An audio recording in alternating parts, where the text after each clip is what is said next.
A moment ago, Dustin had mentioned about that we had the people, the manager, the processes in place. Well, that's a subject unto itself because that takes some trial and error as well in order to dial things in. It isn't you just set it up and then everything's hunky dory and it's great.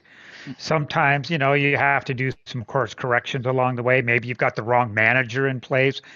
That manager steering in the wrong direction. Maybe you have the wrong employees, and maybe the right employee but in the wrong position, so you have to kind of realign people. There's all kinds of things that you have to do. There's course corrections everywhere. So I think we've done a pretty good job to be able to identify a lot of that, certainly not all, but a lot of that. And I think we've done a good job to get things set up so things are running smoothly. So Yeah, um, yeah, that too, and like say even just like as a kind of add on to that with the redundancy as well, that's another thing because it's like yeah, one person could be the right person, but then for whatever reason they just aren't here any longer, just can't do that job anymore, whatever it is.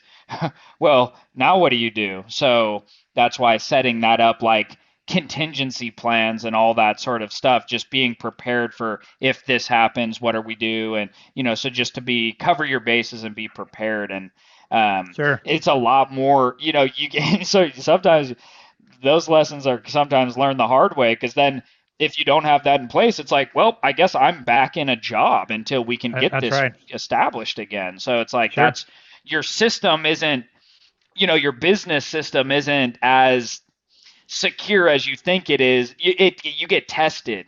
So that's definitely a test. If someone goes down or if multiple people are out or for the day, for the week or whatever, does it still go on without you inserting yourself into fill in the blank role? If Hmm. not, then it's not as bulletproof as you thought it was. It's only it's kind of fragile, so you've got to build it more secure foundation. So really getting that redundancy built in is huge. And Well, so we're not fully redundant all like so there's some where you're like I'm very redundant here and some mhm. you got to strengthen that up a little bit and it ebbs and flows. Maybe it's good and then all of a sudden you get hit with two three people out of that section, and then now you're kind of in a bad spot. So you better, get to it, get to hiring or get to shifting or something to get that taken care of. So, um, yeah, it's kind of there's always something. It's definitely not a static. It's always a moving Hmm. process that you have to stay on top of it. So even if you're not in it, you have to be looking at it and strategizing and hey, okay, we need more focus here, we need to do more of that. And that's like that leadership stuff with like Peter Drucker. He talks about where you go into a jungle, you have a whole big team and they've got machetes and all this stuff, and their job is to hack through the jungle and get through to the other side.